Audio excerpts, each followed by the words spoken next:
زہرا تیری لہدی پر تیروں بھری خبا تھی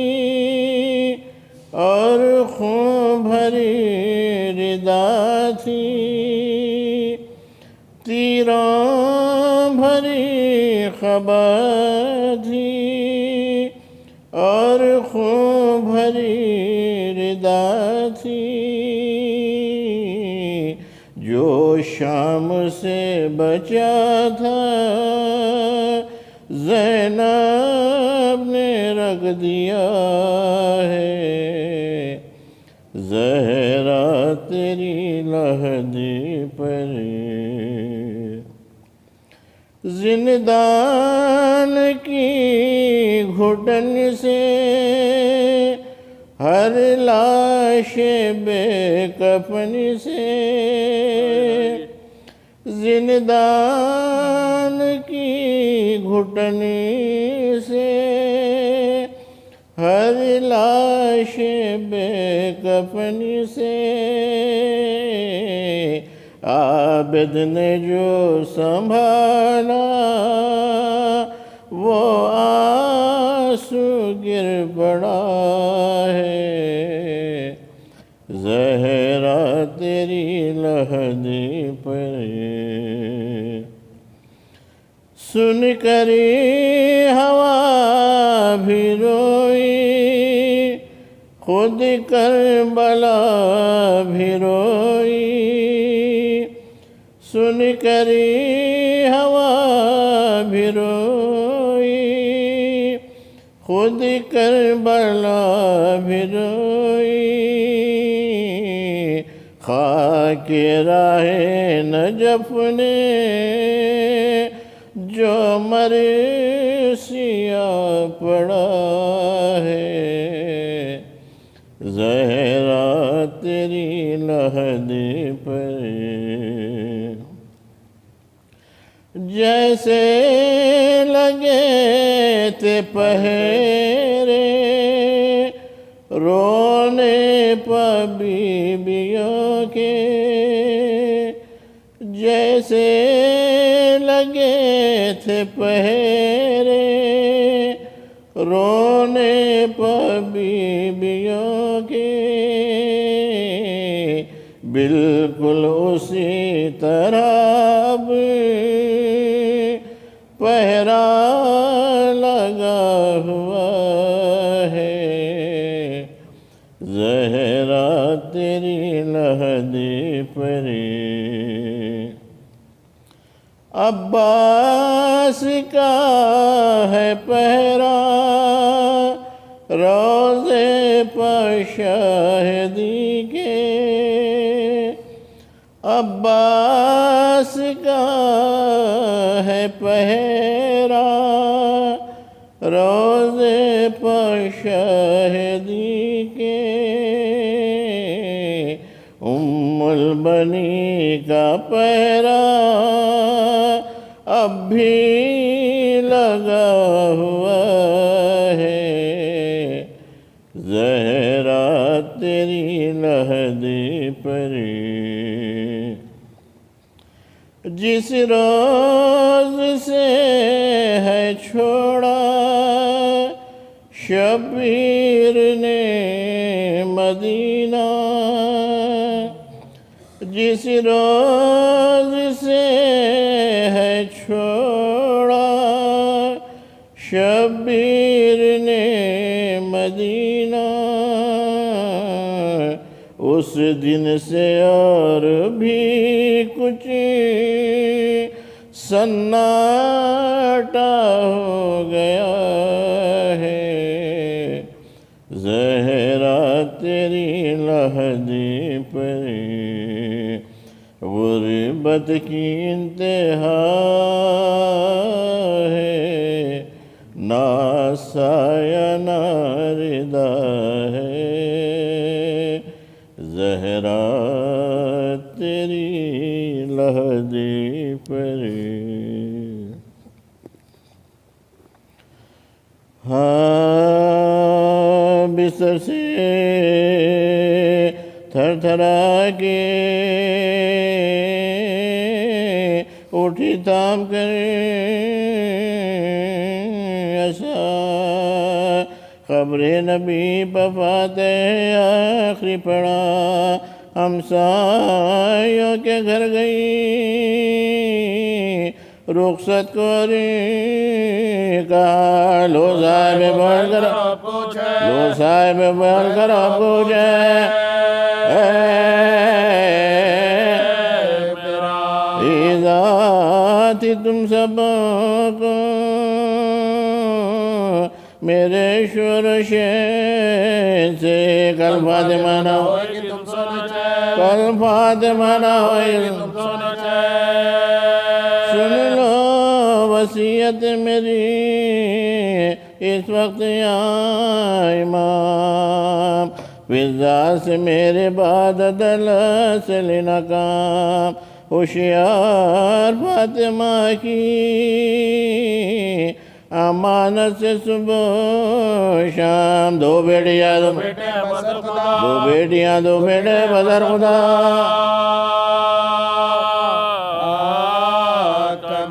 میں نے بڑے دکھوں سے یہ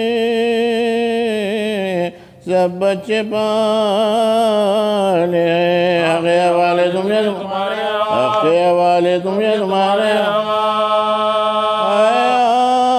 آرزو کے قبر میں مجھ کو ہنسنے لٹال شبیر میرے لاش کا مقبل کو پھرائے پھر خود کہا نہیں بچہ ڈر نہ جائے ناگا کھیلتے ہوئے دونوں چھاتی لگا کے بولی کے لو ہم تو مرتے ہیں تم سے سلوک دیکھے کیا لوگ یہ کہتی تھی کہ غش نے دیا موت کا پیام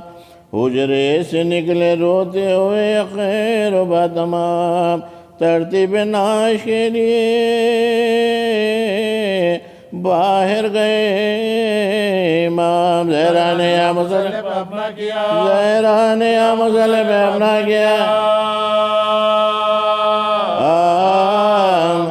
لکھا ہے بد نماز عشاء کی ادا ہوئی اور غل اٹھا کے بندر نبی کی غذا ماتھا حسن نے لاشے کے ماتھے پر رکھ دیا رو رو کے اماں کا اور غشوا طلبوں سے اپنے ماتھے کو شبی نے ملا پاؤں میں دم نہ پایا تو ایک کان میں میں آپ کا غلام ہوں اور نور آواز و زین اما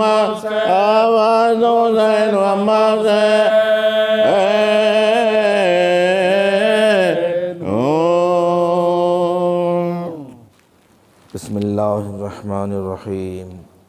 الحمدللہ رب العالمین الحمدللہ الذی ذکرہ شرف للذاکرین وشکرہ فوز للشاکرین وطاعتہ نجات للمطیعین ثم الصلاة والسلام والتحیۃ والاکرام علی اشرف الانبیاء والمرسلین وخاتم النبیین ورحمۃ للعالمین جد الحسن والحسین ابی القاسم محمد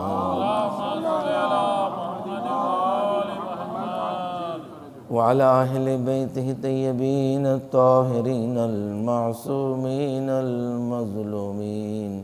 ولا سيما بقية الله في الأرضين الإمام الثاني عشر المهدي المنتظر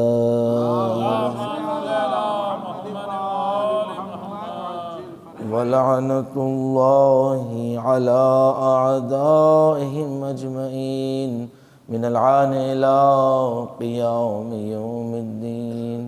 أما بعد فقد قال الله تبارك وتعالى في محكم كتاب المجيد وفرقان الحميد وقوله الحق في بيوت أذن الله أن ترفع ويذكر فيها اسمه يسبح له فيها بالغدو والآصال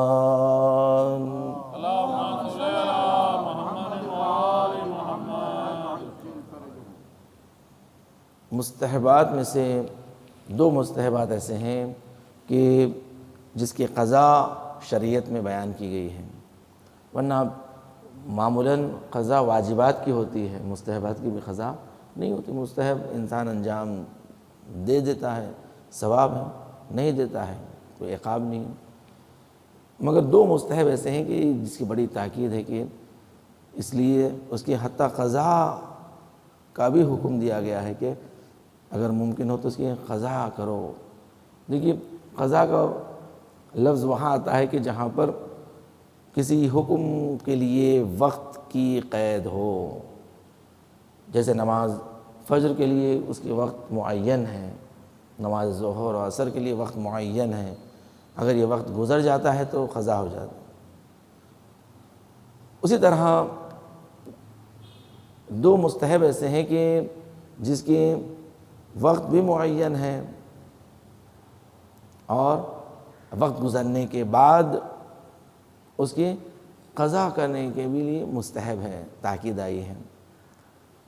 ایک ہے نماز شب، کہ اگر نماز شب انسان نہ پڑھ سکے تو اس کی قضا کا بھی حکم ہے کہ قضا کر لو۔ قضا یعنی اس قدر تاکید ہے کہ انسان اس کی قضا بھی کر سکتا ہے۔ کب قضا ہوتی ہے نماز شب؟ سورج نکلنے کے بعد، یعنی انسان حتیٰ اذان فجر کے بعد بھی نماز شب پڑھ سکتا ہے، یہاں تک کہ سورج نکلنے تک قضا نہیں ہوتی۔ اگر سورج نکل جائے تو بھی حکم ہے کہ پڑھ لو۔ روایت میں ہے کہ جب ایک بندہ نماز شب قضا پڑھتا ہے تو پروردگار اپنے فرشتوں کو کہتا ہے کہ اے میرے ملائکہ فرشتوں، دیکھو اس نماز کو میں نے اس بندے پر واجب بھی نہیں کی ہے مگر یہ میں پڑھ رہا ہے، تم گواہ رہنا کہ میں نے اسے بخش دیا ہے۔ کس قدر تاکید آئی۔ اس لیے کہتے ہیں کہ انسان 2 رکعت نماز ہی صحیح، اگر نہ پڑھ سکیں دن میں کبھی بھی 2 رکعت نماز قضا کی نیت سے پڑھ لیں نماز شب۔ اور اسی طرح ہے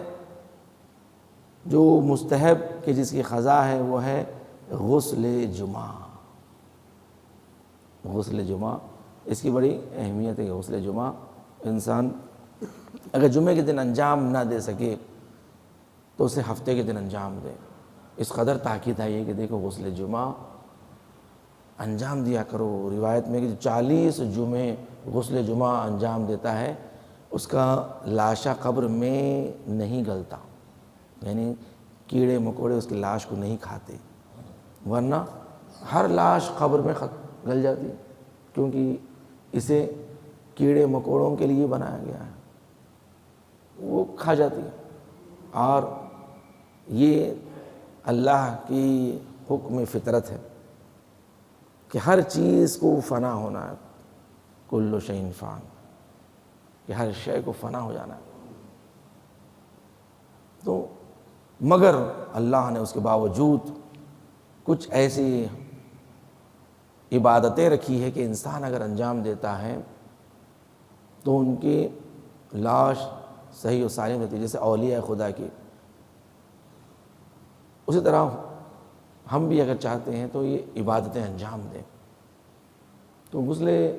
جمعہ کی بڑی تاکید ہے کہ غسل جمعہ انسان اگر انجام نہ دے سکے جمعے کے دن، اسے قضا کی نیت سے انجام دے دیا کریں، کہ اس قدر تاکید ہے کہ اس کے لیے کہا گیا ہے کہ اگر تمہیں ایک وقت کا کھانا بھی نہ کھانا پڑے تو مت کھاؤ، مگر غسل جمعہ پیسے خرچ کر کے غسل جمعہ کرو، اس لیے کہ پہلے جو حمام ہوا کرتے تھے لوگوں کے گھروں میں نہیں ہوتا تھا، جا کر پہلے پیسے دے کر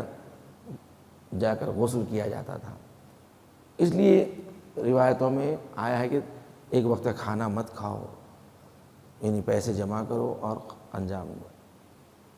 کس قدر واقعات ہے کہ ایران کا ایک شہید ہے، شہید محمد رضا شفیعی نام سے، کہ جس کا لاشا 16 سال کے بعد تر و تازہ نکلا تھا عراق سے، 16 سال کے بعد جب اس کا لاشا لایا گیا ایران میں، دفن کیا گیا، تو اس کی ماں سے لوگوں نے پوچھا کہ کیا وجہ ہے کہ آپ کا بیٹا 16 سال کے بعد بھی جنازہ تر و تازہ نکلا، وجہ کیا ہے؟ تو اس نے کہا تھا کہ میرے بیٹے کی 4 عادتیں تھیں جو پابندی سے کیا کرتا تھا۔ ایک، نماز شب کا پابند تھا کہ نماز شب پابندی سے پڑھتا تھا، کبھی قضا نہیں ہوتی تھی۔ دوسرے، غسل جمعہ کرتا تھا پابندی سے، غسل جمعہ کبھی اس سے قضا نہیں ہوتی تھی، غسل جمعہ پابندی سے کرتا تھا۔ تیسرے، زیارت عاشوراء پڑھتا تھا۔ دیکھیے، امام سے رابطہ انسان کا ہونا چاہیے، امام سے رابطہ رکھیے، 14 معصومین سے رابطہ، یقیناً سید الشہداء اور وقت کے امام، یہ 2 اماموں سے آپ کا رابطہ اپڈیٹ ہونا چاہیے ہمیشہ۔ دیکھیے، اس لیے ہمارے پاس دیکھیے ہر نماز کے بعد زیارت امام حسین، ہر نماز کے بعد زیارت امام حسین۔ کیوں؟ تمہیں اس کشتی نجات سے اپنا رابطہ رکھنا ہے، کیونکہ اگر اس سے رابطے میں نہیں رہے تو یاد رکھو کہ معاملہ بڑا سخت ہے۔ امام سے رابطے میں رہیے، اور وقت کے امام کے ساتھ بھی اپنے رابطے کو اچھا رکھیے، وقت کے امام۔ زیارت عاشوراء نوجوان یہ پابندی سے پڑھتا تھا، اور جب بھی اہل بیت پر گریہ کرتا تھا وہ آنسوؤں کو رومال سے نہیں پوچھتا تھا، بلکہ اپنے بدن پر مل لیا کرتا تھا، اپنے بدن پر آنسو۔ دیکھیے آنسو کس قدر اہمیت ہے، اہل بیت نے ہم سے کسی چیز کا تقاضا نہیں کیا۔ آپ بتائیں، اہل بیت نے کہیں کہا ہو کہ ہمارے لیے تم پیسہ خرچ کرو؟ نہیں کہا۔ زیارت ہم پر واجب کی گئی؟ نہیں کی گئی۔ اہل بیت نے ہم سے نہیں کہا کہ اگر ممکن ہو تو آؤ میری زیارت کو آنا، ممکن ہو تو اگر تم سے ہو سکا، مجبور نہیں کیا۔ وہ ہمارا ہے کہ ہم مجلس کے لیے اہل بیت نے کہا ہے کہ تم اتنا خرچ کرو پیسہ، کبھی نہیں کہا، مگر ہم اپنے دل سے کرتے ہیں، کیونکہ اپنے مولا سے ہمارا رابطہ ہے، ہم کرتے ہیں۔ مگر کبھی آپ دیکھیے شریعت میں لکھا ہوا نہیں ہے ہر مومن پر مجلس کرنا واجب ہے، ہر مومن پر کالے کپڑے پہننا واجب ہے، ہر مومن پر عزاداری میں یہ کرنا واجب ہے۔ آپ دیکھیے عزاداری کے کہیں احکام لکھے ہوئے نہیں شریعت، ہاں یہ سب ہمارے محبتوں پر ہے کہ تمہیں کتنی محبت ہے تم دکھاؤ۔ اللہ نے ہمیں محبتوں میں آزاد رکھا ہے، اہل بیت کے معاملے میں ہمیں آزاد رکھا ہے، تمہاری تم جتنا، ورنہ کسی پہ 1 روپیے کا واجب نہیں ہے کہ آپ اہل بیت کے لیے خرچ کریں، نہیں۔ ہاں وہ ہمارے لیے ہے کہ ہم چاہتے ہیں کہ ہم اپنی جان دے دیں اہل بیت کے لیے۔ مال کیا ہے، اولاد کیا ہے، یہ ہماری محبت کس قدر شدید ہے، اللہ یہ دیکھنا چاہتا ہے۔ تو گریہ اہل بیت نے کسی چیز کا تقاضا نہیں کیا، مگر ایک گریے کا تقاضا ضرور کیا، رونے کے لیے حکم دیا۔ چھٹے امام جعفر صادق علیہ الصلوۃ والسلام جب جد پر گریہ کرتے تھے، روتے تھے، تو راوی کہتا ہے کہ میں بھی امام کے ساتھ بیٹھ کر رو رہا تھا، تو امام نے میرے چہرے سے رومال کھینچ کر کہا کہ گریہ کیوں نہیں کر رہے ہو، گریہ کیوں نہیں کر رہے؟ اس نے کہا مولا میں رو رہا ہوں۔ امام نے کہا نہیں ایسے نہیں، ایسے رو گے جیسے کہ کسی ضعیف ماں کا جوان بیٹا مر جاتا ہے، ایسے گریہ کرو۔ اس لیے کہ شہزادی کونین رسول اللہ کی وہ بیٹی ہے کہ 18 سال کے سن میں جس کا پہلو شکستہ ہو گیا تھا، یعنی وہ امام سے پوچھا جاتا ہے نا کہ شہزادی کونین پھر آپ اپنے دائنے ہاتھ سے کبھی تسبیح نہیں پڑھ سکی اس واقعے کے بعد۔ جب مولا سے پوچھا مولا یہ کیوں؟ شہزادی کونین اس حملے کے بعد پھر آپ نے دائنے ہاتھ سے تسبیح نہیں پڑھی بلکہ بائیں ہاتھ سے پڑھا کرتی تھی، تو امام نے فرمایا اس لیے کہ آپ کے ہاتھ پر ظالم نے اتنی زور سے تلوار کے غلاف سے مارا تھا کہ زہرا چہرے کے بل زمین پر گر چکی تھی اور پہلو تو شکستہ ہو چکا تھا، ہاتھ بھی ٹوٹ گیا تھا، اس لیے زہرا کبھی اپنے دائنے ہاتھ سے تسبیح نہ پڑھ سکی۔ ہاں یہ ہاتھ ہمیشہ پہلو پر رہا۔ زہرا دنیا سے گزر گئی، قبر میں علی نے زہرا کو۔ الا لعنت اللہ علی قوم الظالمین وسیعلم الذین ظلموا ایام منقلب ینقلبون۔ بار الہ پروردگار ہم سے ذکر کو قبول فرما، ہمیں کوئی غم نہ دے سوائے غم حسین کے۔ دنیا میں جہاں جہاں مومنین مومنات ان کی جان و مال عزت و آبرو دین و ایمان کے حفاظت فرما، مقامات مقدسات کا تحفظ فرما، جنت البقیع کی تعمیر دیکھنا نصیب فرما، مراج کرام کا سایہ ہمارے سر پر قائم و دائم فرما، دشمنان اہل بیت دشمنان اسلام کو نیست و نابود فرما، امام زمانہ کے ظہور میں تعجیل فرما، ہمیں امام کے ناصروں میں شمار فرما۔ آپ سے گزارش ہے ایک مرتبہ سورہ ہم 3 مرتبہ سورہ اخلاص کی تلاوت فرما کر وہ مومنین جو اس مجالس کی برپائی میں دام درہم سخن قدم میں مدد فرماتے ہیں ان کے مرحومین کے لیے ایصال فرما دیجیے۔ بسم اللہ الرحمن الرحیم۔